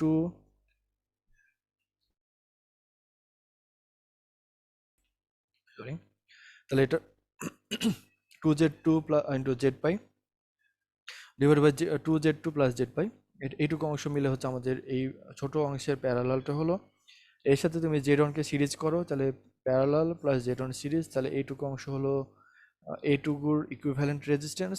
এবং এটাকে তুমি যদি এর সাথে প্যারালাল করতে চাও তাহলে 2z2 ইন্টু এখানে যেটা হলো ইকুইভ্যালেন্ট এটার সাথে মাল্টিপ্লাইড হলো ডিভাইডেড বাই এই দুইটার যোগফল। তাহলে 2z2 এবং এটা মাল্টিপ্লাই যার সাথে করেছিলাম সেটার সাথে আমরা আবার যোগ করলাম, তাহলে টোটাল আমাদের ইনপুট ইম্পিডেন্সটা আমরা এখানে পেয়ে যাচ্ছি। এবং আগের মতো নিয়মে আমরা এখানে যদি এটাকে ক্যারেক্টারিস্টিক ইম্পিডেন্স যদি হতে হয় তাহলে জেড ইন এবং জেড পাই এই দুটো পরস্পর সমান হবে, এবং সমান যেটা হয় সেটা আমরা এখানে নাম দিলাম জেড প্রাইম কে। আগেরটা জেড কে দিয়েছিলাম এটা টি সেকশন নেটওয়ার্কের জন্য, এখন পাই সেকশন নেটওয়ার্কের জন্য আমাদের এটাকে আমরা বললাম জেড প্রাইম কে। তো আমরা তাহলে যেখানে যেখানে জেড ইন আর যেখানে জেড পাই ছিল এই জায়গাগুলো আমরা জেড প্রাইম কে আমরা বসিয়ে দিব।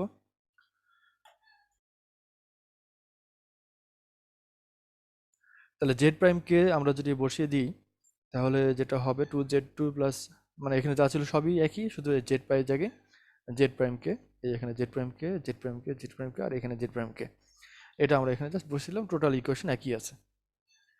এরপরে যেটা হবে আগের মতোই আমরা এটা মাল্টিপ্লাই করলাম উভয় দিকে মাল্টিপ্লাই করো, তাহলে এর সাথে এটা মাল্টিপ্লাই করলে 2z K Z prime K into z on, তারপরে জেড প্রাইম কে এখানকার জেড প্রাইম কে এর সাথে জেড প্রাইম কে স্কোয়ার হয়ে গেল ইন্টু 2z2 ডিভাইড বাই যেটা এখানে ছিল সেটাই থাকছে 2z2 plus Z prime K equals to এখানে আমাদের যেটা ছিল এর সাথে এটাকে মাল্টিপ্লাই এখানে করে দিই, তাহলে 2z2 into z on plus 2 এখানে 4 হলো, জেড টু এখানে স্কোয়ার হয়ে গেল, তাহলে 4z2 square into Z prime K divided by 2z2 plus Z prime কে।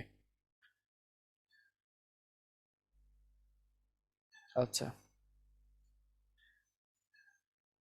এই পর্যন্ত বুঝতে পারছো তোমরা সবাই? কঠিন লাগছে?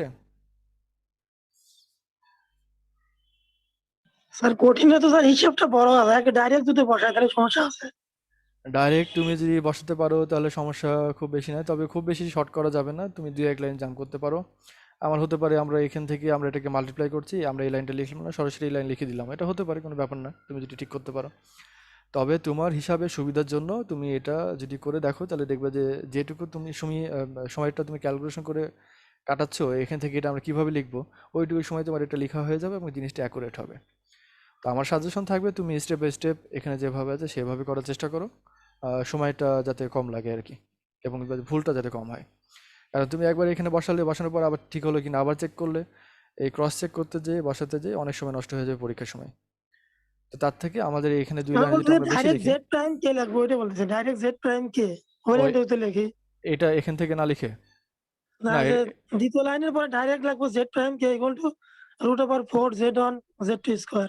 এটা তো তুমি তো তাহলে এখান থেকে তুমি এত কিছু ক্যালকুলেশন মাথার মধ্যে করা তো ওইভাবে সম্ভব না সাধারণ মানুষের পক্ষে। তাহলে তুমি এটাকে মুখস্থ করে লিখেছো, আমি এটা সাপোর্ট করবো না যে তুমি মুখস্থ করে লিখো, বুঝছো? এটা মুখস্থ করে এভাবে লেখার দরকার নাই, এটা না আমি ডিটেলস লেখা করবে। যাবে কিন্তু সময় লাগবে আর কি, মানে হুম। অনেকগুলো ইকুয়েশন এসেছে। এটা তো খুব বেশি ক্যালকুলেশন নাই এখানে, এই 2 লাইন লিখতে কতক্ষণ সময় লাগে? 30 সেকেন্ডও লাগবে না।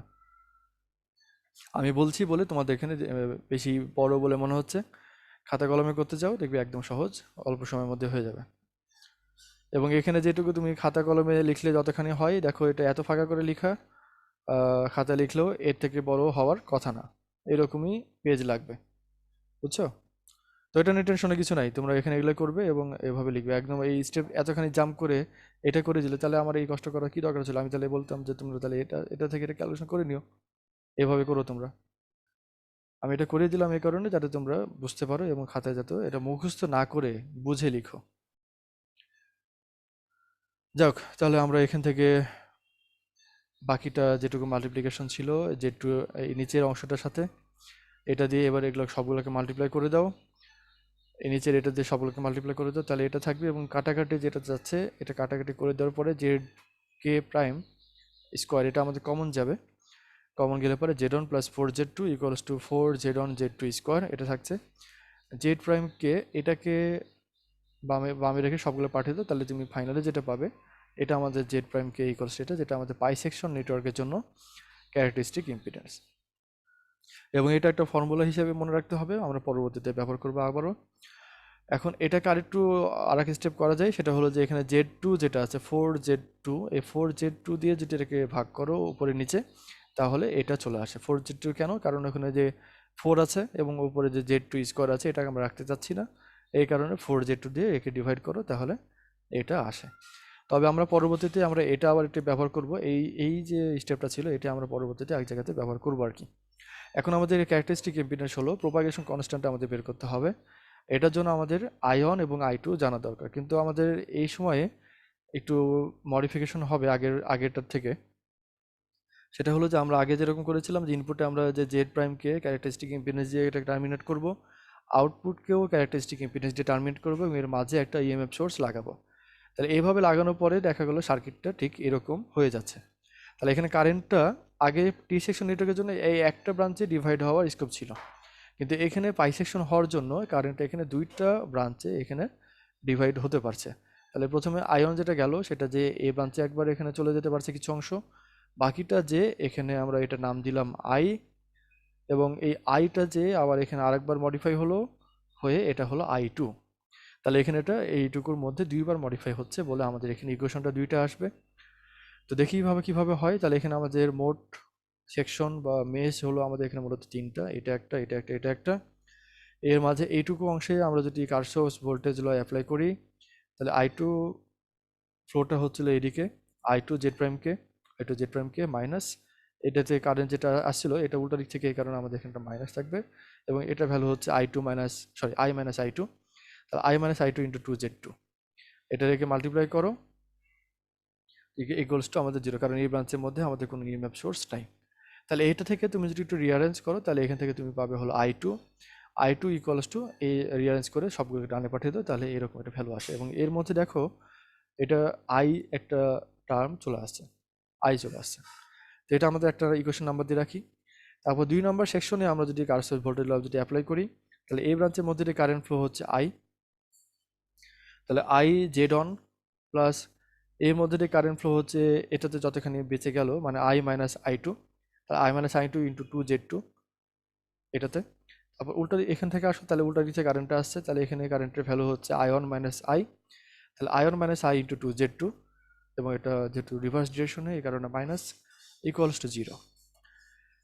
এখন এখান থেকে আমরা যে কাজটা করতে পারি, এটাকে তুমি আগে ইয়া করো, গুণ করে নিলে আমরা এরকম একটা ইকুয়েশন পাই, মানে 2z2 দিয়ে একে গুণ করো, এখানে 2z2 দিয়ে এটাকে গুণ করো, এবং তারপরে এখান থেকে দেখা যাবে যে 2iz2, এখানে 2iz2, এটাকে আমরা তাহলে 4iz2 এরকম থাকছে। তাহলে এই ইকুয়েশনে দেখো i z1 plus 4iz2 plus 2iz2 plus এটা। এখন এখানে আইওনও মানে আইওনও আছে, আইও আছে, আবার i2ও আছে, এতগুলো ভ্যারিয়েবল। তো আমরা এতগুলো ভ্যারিয়েবল আমরা এখানে রাখতে চাই না, দুইটা ভ্যারিয়েবল রাখতে চাই।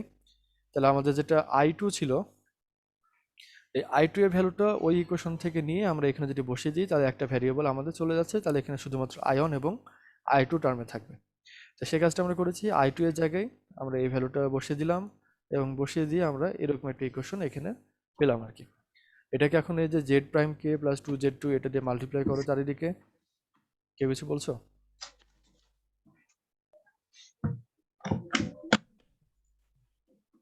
মহসিন আক্তার, তুমি কিছু বলছো? তোমার সাইলেন্ট করো নেই। স্যার ভুলেতে। আচ্ছা ঠিক আছে, তাহলে আমরা এখন এই যে এটা দিয়ে যদি মাল্টিপ্লাই করে ফেলো চারিদিকে, মানে প্রত্যেকটা টার্মে, তারপরে তুমি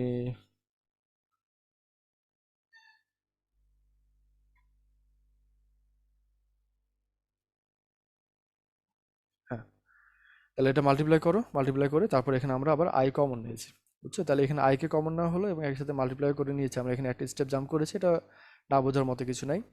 জাস্ট সর্বপ্রথমে এটা মাল্টিপ্লাই করতে থাকো আইটাকে ছেড়ে রেখে। তাহলে এখানে z1 ইন্টু জেড প্রাইমকে, আই ছিল এটা বামে রেখে দিয়েছি, তারপর এখানে 4iz2, আইটা বামে থেকে গেছে, তাহলে এখানে 4z2 জেড প্রাইমকে, বুঝছো? তাহলে এর সাথে সর্বপ্রথম এটা গুণ, তাহলে এখানে এর সাথে এটা দুইটা গুণ হলো, তারপর এর সাথে এই জেড প্রাইমকে এর সাথে গুণ করো, তাহলে এই টার্মটা এবং এই টার্মটা পাবে। এইভাবে আমরা এটা গুণ করে আমরা যেটা পেলাম সেরকম একটা ইকুয়েশন হলো। এবং এখান থেকে আই অন এটাকে যদি কমন নেওয়া হয়, তাহলে জাস্ট এরকম একটা ইকুয়েশন পাওয়া যাবে আর কি। এখন এখানে পাওয়া গেল আই ওয়ান, আর উপরে পেয়েছিলাম i2। আমাদের যেটা টার্গেট এই প্রোপাগেশন কনস্ট্যান্ট বের করার জন্য, সেটা হলো যে আয়ন এবং i2 এর রেশিওটা বের করা। তাহলে আমরা আয়ন পেয়েছি, i2 পেয়েছি, আয়ন এবং i2 এর যদি রেশিও নিই, তাহলে উপরে নিচে কাটাকাটি করে আমাদের যেটা থাকবে সেটা হলো এই পর্যন্ত তোমরা আসতে পারবে ইজিলি। এখন এই যে জেড প্রাইমকে, মানে এই পর্যন্ত একদম সিম্পল তোমার যে সিম্পল অ্যালজেব্রা, এটাকে ক্যালকুলেশন করে যাওয়া হয়। এখন এই যে জেড প্রাইমকে, এই জেড প্রাইমটা ছিল আমাদের এই সেকশনের মানে যে পাই সেকশনের ক্যারেক্টারিস্টিক ইম্পিডেন্স, যেটা আমরা একটু আগে ক্যালকুলেশন করেছি। তো ক্যারেক্টারিস্টিক ইম্পিডেন্সের ভ্যালু যেটা হয় জেড প্রাইমকে, এই 4z1z2 square divide by z1 plus 4z2, এই ভ্যালুটা আমরা এখন এখানে বসিয়ে দিব। তাহলে জেড প্রাইমকে যদি আমরা এখানে বসিয়ে দিই এই ভ্যালুটা, তাহলে এরকম একটা ইয়ে আসলো আর কি। এখন এই যে এর সাথে মাল্টিপ্লাই আকারে যেটুকু অংশ আছে, এটাকে আমরা এই স্কোয়ার রুটের মধ্যে নিতে চাই। তো এই রুটের মধ্যে নিতে গেলে আমাদের কি করতে হবে, এটাকে আমাদের তাহলে রুট করতে হবে। তাহলে এখানে রুটের মধ্যে নিতে আমরা স্কোয়ার করতে হবে। তাহলে রুটের মধ্যে নিয়েছি, এই কারণে আমরা এটাকে আবার এই যে z1 plus 4z2 whole square, তারপরে এখানে 4z2 স্কোয়ার, এখানে আমরা z2 দুইটাকে আমরা নিয়ে নিই, একটা z2 এখান থেকে নিয়েছি এবং একটা z2 বাইরে গুণ আকারে আবারও রেখে দিয়েছি। তাহলে 4z2 স্কোয়ার এটা আমরা নিলাম, এবং উপরে নিচে এবার কাটাকাটি করো। কাটাকাটি করলে আমরা এরকম একটা পাচ্ছি যে z1 plus 4z2 into z1 by 4। এখন এই যে 4 দিয়ে আগে z1 দিয়ে একে গুণ করো, তারপর 4 দিয়ে একে ভাগ করো, তাহলে z1 plus z2 plus z1 square by 4 এটা থাকছে। এখন এইটুকু অংশ কারোর সাথে মিলে কিনা, এইটুকু রুটের মধ্যে যেটুকু আমরা এখানে হাইলাইট করলাম, এটা কারোর সাথে মিল পাচ্ছ কিনা, মনে পড়ছে কিছু? স্যার জেড কি স্যার? হ্যাঁ, এটা হচ্ছে জেড কে, এটা আমাদের টি সেকশন নেটওয়ার্কের জন্য ক্যারেক্টারিস্টিক ইম্পিডেন্স। তাহলে এটা আমাদের জেড কে, এই ভ্যালুটা যদি এখানে বসিয়ে দাও, তাহলে Z K by Z two, এবং Z K by Z two বসানোর পরে আমরা যেটা, মানে জেড কেটা এখানে বসানোর পরে যেটা হলো, এইটুকু অংশ যেটা কিনা আমরা বামে দেখো, এটা হচ্ছে আমাদের ion by i2 pi section নেটওয়ার্কের জন্য ছিল। তাহলে এইটুকু অংশ এটা হচ্ছে আমাদের প্রোপাগেশন কনস্ট্যান্টের এক্সপোনেনশিয়াল, যেটা কিনা পাই সেকশনে যেমন টি সেকশনও একই রকমই থাকছে, কারণ এটা আমাদের টি সেকশনে, কিন্তু এই একই জিনিস আমরা পাই সেকশনও পেয়েছিলাম, টি সেকশনও পেয়েছিলাম। এটা তোমাদের মনে আছে কিনা? হ্যাঁ, এই যে e to the power gamma এই যে 1 plus z1 by 4 2z2 plus zk by 2z2। দেখো এখানে যেটুকু অংশ আছে যেটা কিনা আমরা e to the power gamma বলেছি, এটা টি সেকশন নেটওয়ার্কের জন্য।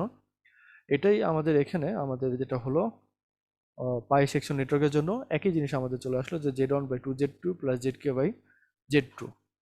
তাহলে এটা টি সেকশন নেটওয়ার্কের জন্য এই কারণে আমরা এটা বললাম e⁻γ_t, আর এটা পাই সেকশন নেটওয়ার্কে আগে ছিল, মানে আমরা পাই সেকশন ধরে ক্যালকুলেশন করে নিয়ে আসছিলাম, এই কারণে আমরা এটাকে বাম থেকে যেটা লিখে আসতে পারি সেটা হচ্ছে e⁻γ⁻π। তাহলে প্রোপাগেশন কনস্ট্যান্ট এটা টি সেকশন বা পাই সেকশন উভয় নেটওয়ার্কের জন্য একই রকম হবে। তোমার এলিমেন্টগুলো যদি একই রকম থাকে, Z1 Z2 এর মানে নাম্বার অফ Z1 Z2 এবং এর ভ্যালুগুলো যদি একই রকম থাকে, তাহলে তুমি এটাকে টি সেকশনে রাখলেও যে প্রোপাগেশন কনস্ট্যান্ট পাবে, এটা পাই সেকশনে রাখলেও একই প্রোপাগেশন কনস্ট্যান্টই পাবে। এটাই আমাদের মূল কথা এই পর্যন্ত। তাহলে এই পর্যন্ত তোমরা বুঝতে পারছো কি? একদম ক্লিয়ার? জি স্যার। স্যার বুঝতে পারছি। আচ্ছা, তো তোমাদের এই পর্যন্তই আজকে পড়া থাকলো। আমাদের আজকের যে সময়টা দিয়েছে এই একই সময়ে ডিপার্টমেন্টে আর একটা মিটিং কল করে ফেলেছে আর কি। আমাকে ওখানে থাকা উচিত ছিল 11টা থেকে, আমি এখনো বাসাতে আর কি। তো যাই হোক, আমাকে এখনই দৌড় দেওয়া লাগবে। আমাদের এই পর্যন্ত হয়েছিল, হ্যাঁ, আমরা এটা রিভিশন কিছু করলাম, নতুন কিছু পড়লাম। তোমাদের সম্পূর্ণ নোটটা দিয়ে দেওয়া হবে আজকে এবং ভিডিও সহ, তোমরা একটু দেখবে এবং ইনশাল্লাহ আমরা সামনের ক্লাস থেকে এটার যে কনস্ট্রাকশন আছে ফিল্টারের, সেই কনস্ট্রাকশন আমরা চলে যেতে পারবো। আর তোমাদের কারো কোনো প্রবলেম থাকলে তোমরা বলতে পারো। স্যার হ্যাঁ স্যার বলো বলো। স্যার এগুলা কি স্যার তোমার কথা ক্লিয়ার শুনতে পেলাম না, শুনতে পেলাম যে ওই হ্যান্ডবুক অফ ইলেকট্রনিক্স থেকে পড়ানো হচ্ছে নাকি স্যার? না। আমি এখানে দুইটা স্যার, কম্বিনেশনে স্যার পড়াচ্ছি। কিছু এগুলা কি হ্যান্ডবুক অফ ইলেকট্রনিক্স গুপ্ত কুমারের বই থেকে পড়ানো হচ্ছে? এটা কম্বিনেশনে পড়াচ্ছি। এটা রাইটারের বইয়ে কিছু পাবে, কিছু হ্যান্ডবুক অফ ইলেকট্রনিক্সে পাবে, আর কিছু অংশ আছে বইয়ে মানে জাম্প করেছে অনেকখানি, এটা আমি অনেকখানি ক্যালকুলেশন এটা নিজে থেকে করেছি, এটা বইয়ে নাই, এরকমও আছে কিছু। তো যাই হোক, এটা বেশিরভাগই মিল পাবে হলো গুপ্তা কুমারের বইয়ে। কিছু অংশ পাবে তোমার যে রাইডারের মানে নেটওয়ার্ক লাইনস অ্যান্ড ফিল্ড এই বইয়ে। এই দুটো বই থেকে মোটামুটি এই চ্যাপ্টারটা পুরোপুরি কাভার হয়ে যাবে। এবং তুমি যদি নেটওয়ার্ক লাইনস অ্যান্ড ফিল্ড মানে রাইডারের যে বইটা, এটা যদি পুরোপুরি চ্যাপ্টারটা পড়তে পারো, তাহলে ফিল্টারের জন্য আর খুব একটা কিছু দরকার নাই, বুঝছো? আর আমি চেষ্টা করছি যাতে এটা মানে এই নোটটা এমনভাবে দেওয়া যাতে এটা সাফিসিয়েন্ট হয় আর কি। তারপরেও আমি বলবো বই পড়ো, বই পড়ো, বইয়ের সাথে যেটুকু মিল পাও, যদি অমিল থাকে তাহলে বইটাই ঠিক, আমার এখানে এটা আছে এটা ভুল। ওকে, ঠিক আছে।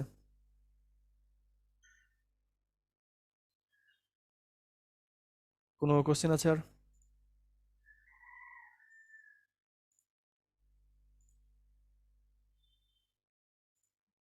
সম্ভবত নাই। তো ঠিক আছে, তাহলে তোমরা ভালো থাকো। আমরা সামনে বৃহস্পতিবারে আবারও ইনশাল্লাহ ক্লাসে আসবো, তখন কথা হবে।